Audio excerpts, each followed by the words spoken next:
Tre ambientalisti radicali si uniscono per compiere la più grande protesta della loro vita, l'esplosione di una diga idroelettrica. Raggiunto l'obiettivo, le vite dei tre cambieranno radicalmente.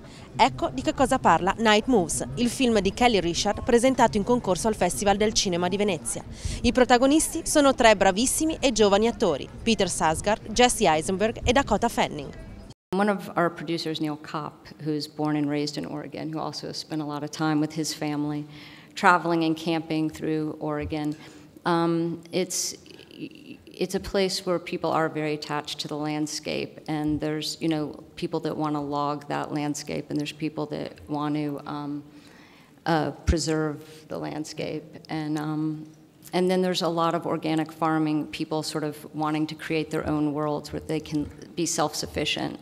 And in the case of the farm we lived on, or Jesse lived on before we shot, where it's they're living just off the rainwater and the food they grow there, and they're self-sustaining, and so there is a whole world of down there of trying to minimize your footprint. I mean, I was aware of people who were politically dogmatic or environmentally dogmatic. I wasn't aware, to the extent that our characters, I wasn't aware of anybody who was kind of as active politically or environmentally as our characters are, but it's understandable when, as Kelly said, when you go to, this part of the country, there's a lot of logging, and then, there's a lot of, as Kelly mentioned, redirecting of water through dams, which our characters are opposed to. So it's understandable that people would be more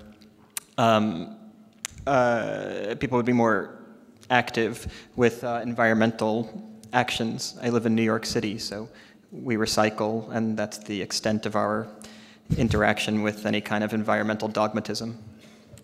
I would say it was the same for me, that I had a general awareness of people who were environmentally conscious or felt strongly about those issues, but it wasn't until making the movie and being in Oregon, like Kelly said, it's kind of impossible not to notice certain things and certain changes, and we filmed in places where it was noticeable, so I guess that gave me a better understanding.